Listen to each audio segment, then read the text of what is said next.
Our first guest tonight is an excellent Emmy Award-winning actor who is about to return to a beloved character that existed a long, long time ago, even before streaming services in a galaxy far, far away, the series Obi-Wan Kenobi, which premieres Friday, May 27th on Disney+. Please welcome Ewan McGregor.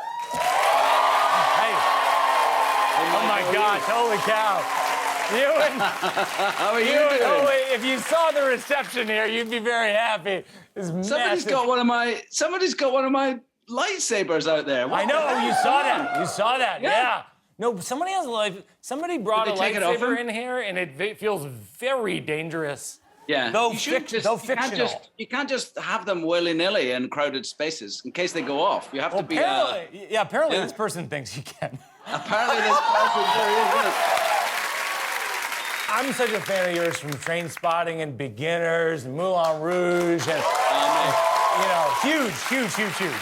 I've got a nice story with my eldest daughter, Clara, is introduced me to your stand-up years and years ago. She's such a huge fan of yours, and we were driving. I had an old Ford Mustang in Britain. We're driving from Scotland to London, and I had to pull off the motorway because we were laughing so hard that I couldn't see to drive the car anymore. It was becoming quite dangerous, so we had to pull over. It was so nice. That could not make me happier. No, it's great. True joy. Albums. She told me to tell you she has all your albums, so she has all your albums.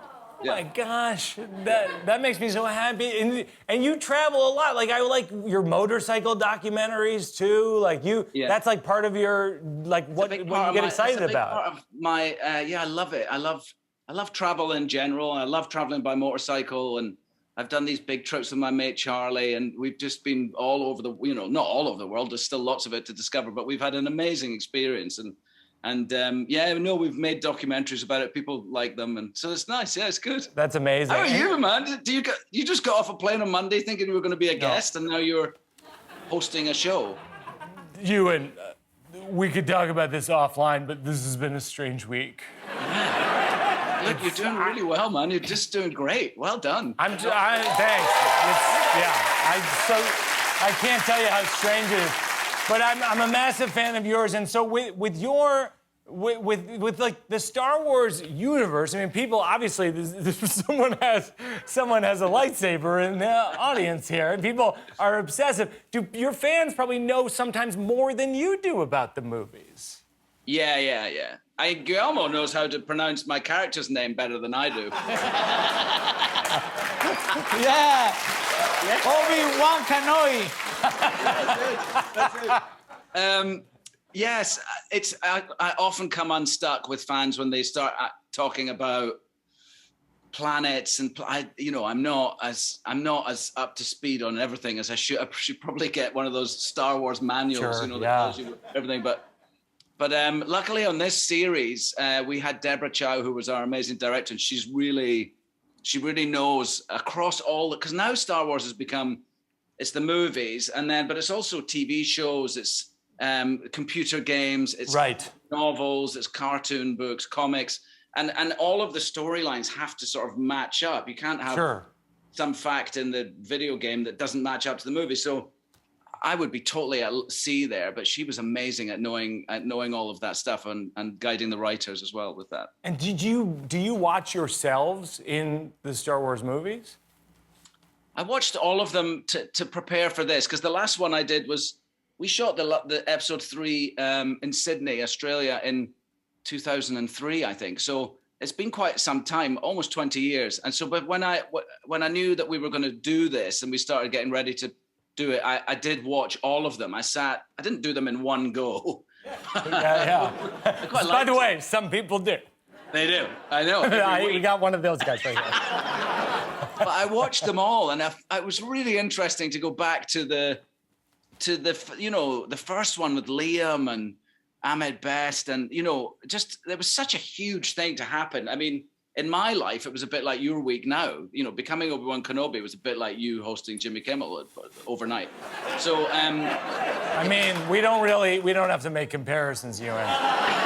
No, I think it was a big deal. So to go back and watch that movie again was really great fun, and also it was nice to see them you know, it was tricky at the time. They weren't overwhelmingly embraced by everybody when they came out, our prequels. And so it was nice to watch them now, knowing that people love them, you know, that there's the kids who we made them for at the time, they love those films a lot. So it was nice to watch them with that sense now. I grew up on the originals, and I was shocked when I found out that your uncle was in the originals as an actor. Yeah. I couldn't believe that I had not heard this information. The first film I think I went to see, no, it wasn't the first film I went to see in the cinema because that was Bed Knobs and Broomsticks. But I remember Another classic, by the way. Another classic. I think May 5th is Bed Knobs and Broomsticks Day. That's what it is tomorrow. Also, yeah.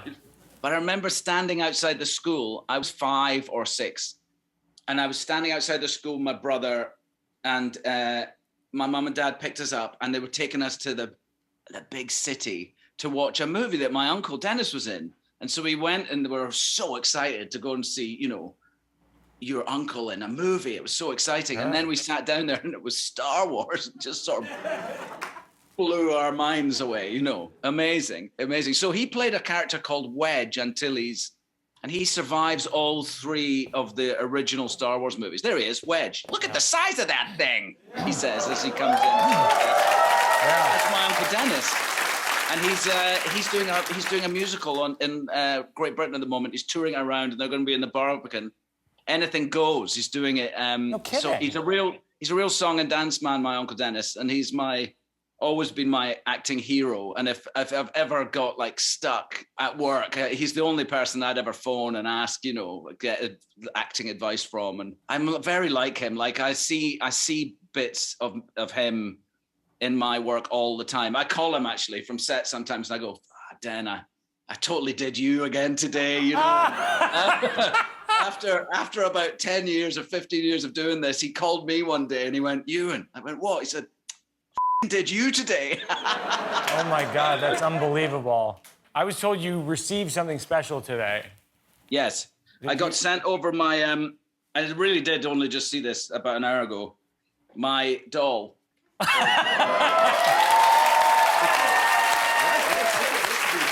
my God. Oh my gosh, that's so funny.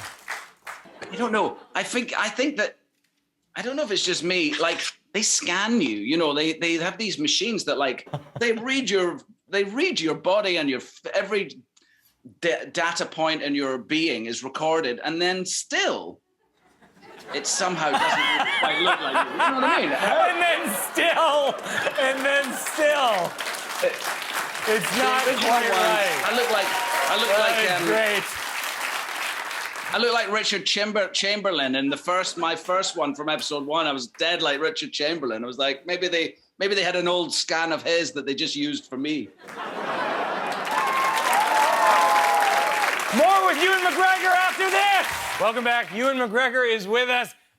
Ewan, what can you tell us? Everything's so locked down with Star Wars. What can you tell us about Obi-Wan Kenobi, the series? Well, no, I mean, it's supposed to be 10 years after the end of episode 3. I always thought that there must be a great story between the last episode I made and Alec Guinness in episode 4 in A New Hope. And I was right. We found a really good story to tell in that time frame. So it's 10 years after the end of episode 3. You know, we've seen me at the end of episode 3 take Luke Skywalker to Uncle Owen and Aunt Beru on Tatooine, and that's another story. But I take that baby there and drop them off, and so this is 10 years later, and the Jedi Order's all but been destroyed. Everyone else who wasn't destroyed in Order 66 is in hiding. So I've been, you know, and I'm carrying the guilt, or Obi-Wan's carrying the guilt of having failed Anakin and lost Anakin to the dark side. So he's a bit of a mess, you know. He's at a very low point. Yeah. And he's sort of in hiding. He's not being a Jedi. He's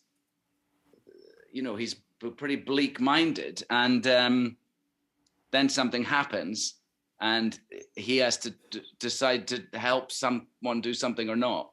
That's the series. That's it. That sounds great. I can't wait to see that. So do you find you do such varied things? Do you find there's a collision ever of like your motorcycle documentaries and your Star Wars stuff, which is, does that ever find itself together? Well, this scene that I'm talking about where I deliver Luke Skywalker, it was shot in, like I said, we did episode 3 in Sydney. So my Long Way buddies came over we hadn't done Long Way Around yet. It was our first trip in 2004, so it was after Star Wars. So they came over, my mate Charlie and our 2 producer directors, Russ and Dave, came over, and we made a little promo in Australia so we borrowed a couple of motorbikes and we did some off-road stuff and shot a sort of like trailer of what Long Way Round might be. And so they were in Australia when we were doing that scene. So I said, guys, you've got to come on set because I'm giving Luke Skywalker to, this is the big moment. Big moment, Tatooine. And so they're there. I walk downstairs, they'll go walk on the stage. This is the stage. It's entirely blue all the way around. Blue floor. There's a blue like a baseball pitcher's mound in the middle of the set. Yeah. It's blue, and that's where Uncle Owen and This sounds very exciting. This sounds very, very exciting. There's a blue gym horse on the set. A gym horse that doesn't move. It's not it doesn't move in any way. It's just a gym horse that's been painted blue. And they give me a plastic baby, and up I get on the gym horse. And my mates are sitting over there behind the monitor. This is nothing like Star Wars. They're over there going, and they go action, and I have to pretend that the gym horse is moving. I'm sort of loping like this. So then I walk over and I give the baby to Aunt Beru or Uncle Owen, or can't remember who, and I sort of walk back and I look over my shoulder and give them this last "May the Force be with you" type look. And then I have to sit backwards on the gym horse. Yeah. Lope out of there. And that was my, oh my God. That was bring your buddies to work day. That was it, yeah. Before we go, I wanted to show you in celebration of May the 4th, and the littlest Star Wars fans, Disney has teamed up with Starlight Children's Foundation to deliver 40,000 of these gowns to Children's Hospital, which are really awesome. These are super, super cool. These are awesome. And yeah, these are just... That's great. Yeah. That's nice. Learn how you can join Disney in delivering Star Wars-themed gowns by visiting starlight.org/Star Wars. Obi-Wan Kenobi premieres Friday, May 27th on Disney+. Thank you, Ewan. We'll be back with Ben Schwartz.